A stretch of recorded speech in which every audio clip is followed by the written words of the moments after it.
స్వతంత్ర సేనాని ఎక్స్ప్రెస్ అదేవిధంగా భువనేశ్వర్ రాజధాని ఎక్స్ప్రెస్ ఇవి ఆలస్యం అవడంతోనే ప్రయాణికుల్లో ఫాస్ట్ గందరగోళం నెలకొంది. ఇక రైల్వే శాఖ ఇచ్చిన అనౌన్స్మెంట్లతో ఫుల్ కన్ఫ్యూజన్లో పడిపోయారు భక్తులందరూ.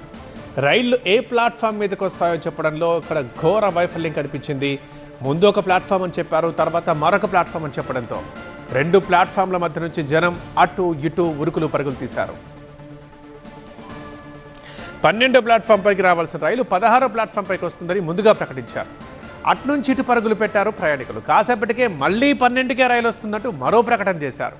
అలాగే 2వ రైలు విషయంలో కూడా ఆ అనౌన్స్మెంట్ కూడా ఇలాగే తేడాగా ఉంది. ముందు 13వ నెంబర్ ప్లాట్ఫామ్ అని ఒకసారి, తర్వాత 15 అని మరొకసారి ప్రకటించారు. యాత్రికన్ కృపయా ధ్యాన్ దే అంటూనే కొంప ముంచేసింది రైల్వే శాఖ. మొత్తం ఈ 12 నుంచి 16వ ప్లాట్ఫామ్ల మధ్య జనం ఉరుకులు పరుగులతో ఫుట్ ఓవర్ బ్రిడ్జులు కిక్కిరిసిపోయాయి. మెట్లపై నుంచి అటు ఇటు జనం ఉరుకులు పరుగులు పెట్టారు. ఈ క్రమంలోనే తొక్కిసలాట చోటు చేసుకుంది. 18 మంది ప్రాణాలు గాల్లో కలిసిపోయాయి.